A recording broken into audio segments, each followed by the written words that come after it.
crystal glasses echoed through the luxury restaurant as golden chandeliers bathed the room in warm light. My family had gathered around the long mahogany table near the window, laughing, ordering the most expensive dishes, as if they owned the place. I stood just outside the velvet rope by the entrance, clutching my small purse, my heart pounding so hard I could feel it in my throat. Before we begin, drop a comment and tell us where are you from and from which city you're watching our videos. And after watching the whole video, don't forget to tell us, what would you do in this situation? Be honest. Tell me in the comments below. We read every comment. Let's begin. "Excuse me, ma'am," the host said politely. "This section is private tonight. Reserved." "I know," I whispered, glancing past him. My eyes landed on my mother, elegant in her diamond earrings, raising a glass of champagne. She caught me staring, then smirked. Rising slightly from her chair, she tilted her head and spoke loud enough for the whole table to hear. "Danielle, you shouldn't be here. This isn't the kind of place you can afford. Do you even realize how much a single plate costs here? You'd embarrass us just by sitting down." The table erupted in soft chuckles. My sister Madison leaned forward with that same smug look she had worn since childhood. "She probably thought we forgot to invite her," she sneered. "Mom's right. Places like this aren't for her kind." My hands trembled, but I forced myself not to flinch. The humiliation burned, every word striking deeper than the last. I wasn't dressed poorly. I wore a sleek black dress, simple but tasteful. But in their eyes, I was still the girl who had failed to live up to their standards, the one they could mock for sport. A waiter passed. Silver tray balanced perfectly, and I caught my reflection in the polished metal. My jaw tightened. I would not break down in front of them. Not tonight. Then, from behind me, I felt a familiar presence. A firm but gentle hand touched my arm. I turned and saw Ethan, my husband, dressed in a perfectly tailored suit, his expression calm, almost unreadable. But in his eyes I saw fire. "What's going on here?" he asked softly, though his voice carried a weight that made even the host glance nervously between us. My mother laughed, dismissive, as though Ethan was just another nobody. "She tried to sneak in here thinking she belongs.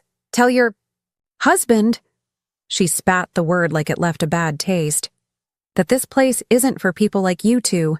This restaurant is for people of status." The words hung in the air like a knife. I could feel my face heat with anger and shame, but Ethan didn't even blink. His lips curled into the faintest smile, the kind of smile that promised a storm was about to break. "Status, you say?" he murmured. He reached into his pocket, pulled out a small black card, and handed it to the host. "Run this, will you? Then escort my wife and me to the owner's table." The host froze. His eyes widened as they scanned the card. He swallowed hard, almost bowing, then nodded quickly. "Yes, sir." "Right away, Mr. Callahan." The sound of his words sliced through the table's laughter like glass shattering. My mother's smirk faltered. Madison's fork clattered against her plate. Every single one of them stared at Ethan as if seeing him for the first time. And me? For the first time that night, I allowed myself to smile. The air inside the restaurant shifted the moment the host addressed Ethan as Mr. Callahan. Every laugh, every cruel smirk from my family died in their throats. The chandeliers above seemed to blaze brighter, reflecting in their wide, disbelieving eyes. My mother, Margaret, straightened in her chair as though trying to reclaim control. "This must be some kind of mistake," she said sharply, her voice trembling beneath the surface. "You can't possibly bow," but the host was already bowing, gesturing us forward. "Mr. and Mrs. Callahan, please allow me to escort you to the owner's table." The words struck the table like thunder. Madison's jaw dropped, her wine glass slipping from her hand and shattering against the marble floor. Heads turned from nearby tables. The humiliation that had moments ago been mine now burned red across my mother's and sister's faces. Ethan slid his arm around my waist, his tone steady but edged with iron. "Come on, Danielle," he said, guiding me past the velvet rope. "You belong here more than anyone." Every step we took across that plush carpet felt like reclaiming a piece of my soul. My heels clicked with purpose, no longer hesitant, no longer small. The waitstaff moved with urgency, pulling out chairs at the grandest table in the room. A corner booth lined with velvet, framed beneath golden sconces. As Ethan held my chair, I glanced back. My family hadn't moved. They sat frozen, their laughter gone, their superiority crumbling before their eyes. Still, Margaret found her voice, though brittle. "Danielle!" she hissed. "What game are you playing? Are you telling us this man, your husband, owns this place?" I met her gaze, my voice sharp but controlled. "Yes, Mother. This entire restaurant belongs to Ethan." I let the words hang for a beat. The food you're eating, the wine you're drinking, the chairs you're sitting on, it's all his. A murmur spread across the other guests.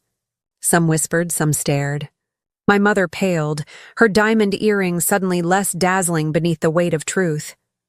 Madison forced a laugh, high-pitched and desperate. "Stop joking. You married beneath you, Danielle. We all know it. He's just pretending." Ethan leaned forward, his calmness sharper than any blade. "Would you like proof?" He motioned to the manager, who arrived instantly, bowing low.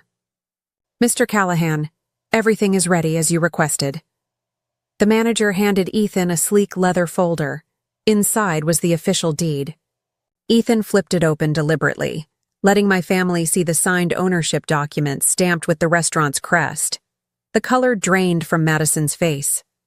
Margaret's hands clenched around her champagne glass so tightly I thought it might break. For a moment, the silence was unbearable. Then my father, Richard Bennett, who had said nothing until now, cleared his throat. His voice was low, almost pleading. "Danielle, why didn't you tell us?" I turned toward him, the man who had raised me but never once defended me. My heart pounded with years of swallowed words, years of being treated as less. I finally let them out. "Would it have mattered, Dad? Would you have believed in me for once? Or would you have still laughed, still told me I wasn't enough, still called me the failure of the family?" Richard looked away, his silence answer enough. Ethan reached for my hand across the table, his grip steady, grounding me. His voice was calm but carried power that silenced the entire room. "My wife deserves respect. She has it from me and from this city. If her own family can't see that, then maybe it's time you realize the mistake is yours, not hers." The weight of his words fell heavy. My mother's lips trembled. Madison avoided my eyes. For the first time in my life, they were the ones sitting in shame, and I was the one with dignity unshaken, and I wasn't done yet. The silence that followed Ethan's words was louder than any insult my family had ever thrown at me. I sat there, fingers wrapped around his, watching the faces of the very people who had spent their lives reminding me I wasn't enough. Now they were pale, trembling, and exposed, but I wasn't about to let the moment slip by. I leaned forward, my voice steady but sharp as glass. "You told me I wasn't good enough to sit at this table, that I'd embarrass you just by walking through the door. But look at you now, drinking my husband's wine, eating from his kitchen, laughing at my expense while sitting in his restaurant." Madison broke first, her lips pulling into a desperate smile. "Danielle, come on. It was just a joke. You know how Mom gets sometimes, how we all tease. Don't take it so seriously." "Seriously?" My laugh cut through the air, hollow and biting. "You humiliated me in front of strangers. You've been doing it my whole life, mocking me, excluding me, reminding me I'm the black sheep. And now that the truth has flipped, you want to call it a joke?" My mother's eyes narrowed, her pride clawing for survival. "You think a restaurant makes you our equal? Money doesn't change where you came from, Danielle. Don't forget, you're still the girl who never measured up. You may be sitting at that table, but in this family, you'll always be beneath us." Her venom hit like a lash, but I didn't flinch. Not this time. Ethan's thumb brushed against mine beneath the table, a silent reminder that I wasn't standing alone. I drew in a breath and let the years of suppressed hurt flow out. "No, Mother, I'm not beneath you. I've risen in spite of you. And tonight proves something you've never wanted to admit. I don't need your approval. I never did." My father shifted uncomfortably, his hand tightening around his glass. "Danielle, stop this. This isn't the place. Not the place. My voice cracked like thunder. You've never given me a place, Dad.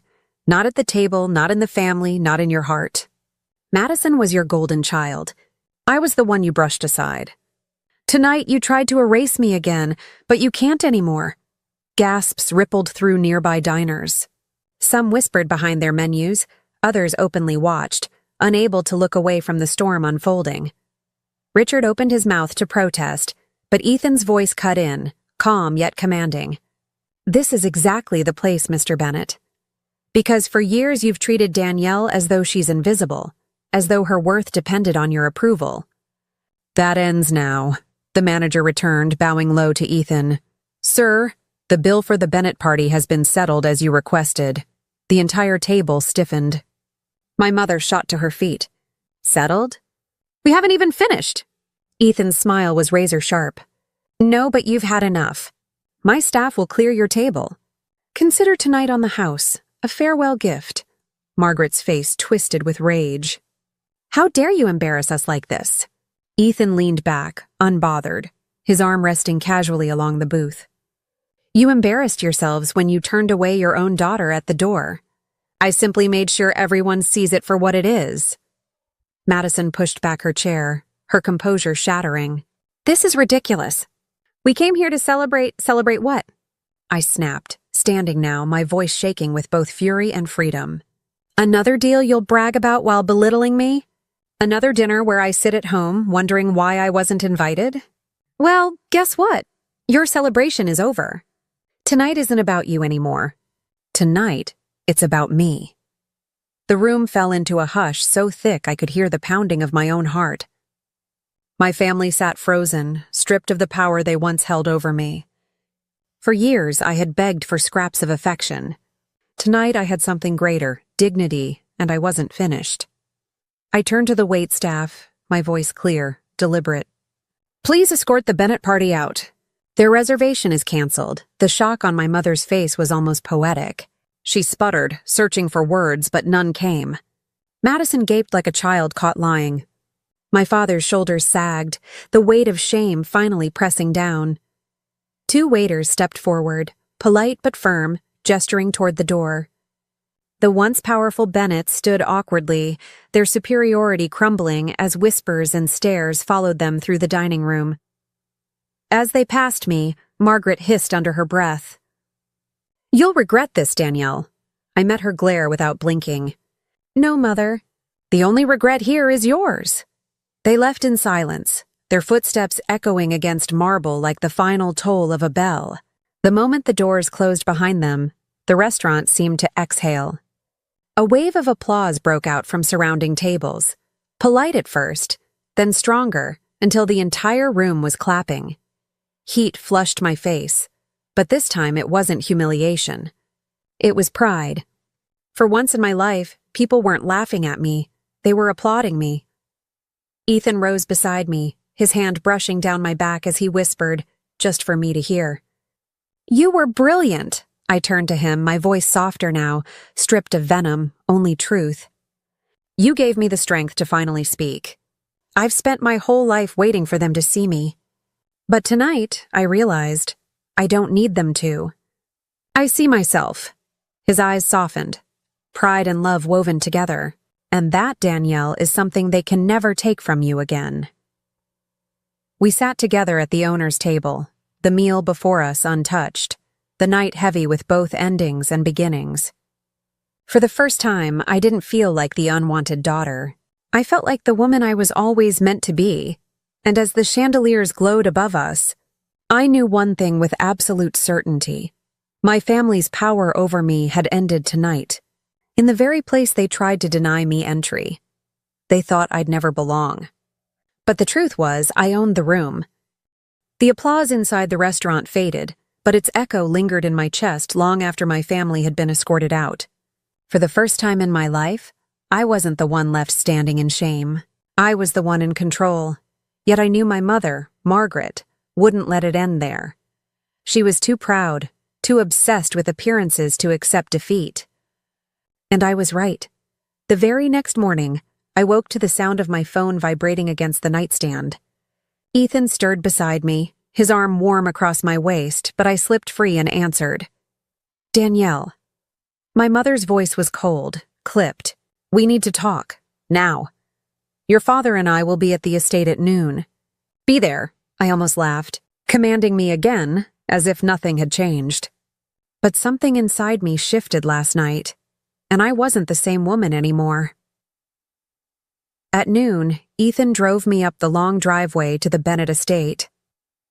The mansion loomed ahead, pristine and perfect, its columns and marble steps designed to impress. But to me, it looked hollow, empty. A facade just like the people inside. We entered the drawing room where my family waited. My mother stood rigid near the fireplace, her diamond earrings glinting under the chandelier. Madison sat perched on the sofa, arms crossed, her smirk brittle, forced. My father, Richard, sat in his armchair with a glass of bourbon, already weary. The moment I walked in, my mother pounced. You humiliated us last night. Do you understand what you've done? People were whispering.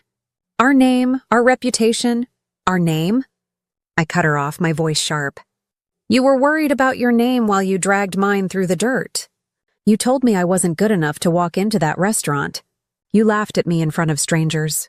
Don't talk to me about reputation, Mother. You destroyed mine years ago. Her face flushed with rage. I was protecting this family. By tearing me apart? I shot back. By teaching my own sister that cruelty is acceptable as long as it makes her feel superior? Madison bristled. Don't bring me into this. You've always been jealous because Mom and Dad saw me as the successful one. You married up, Danielle, but you'll never be one of us. I turned to her slowly, my tone icy. You're right. I'm not one of you, and thank God for that. Ethan placed a steadying hand on my back, but I could feel his restrained fury at every word they hurled. His silence was more powerful than any outburst could have been. My father finally spoke, his voice tired, almost defeated. Danielle, you've made your point. But humiliating your family in public, do you think that makes you better?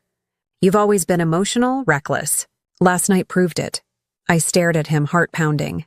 After everything, even now, he found a way to twist the knife. Reckless?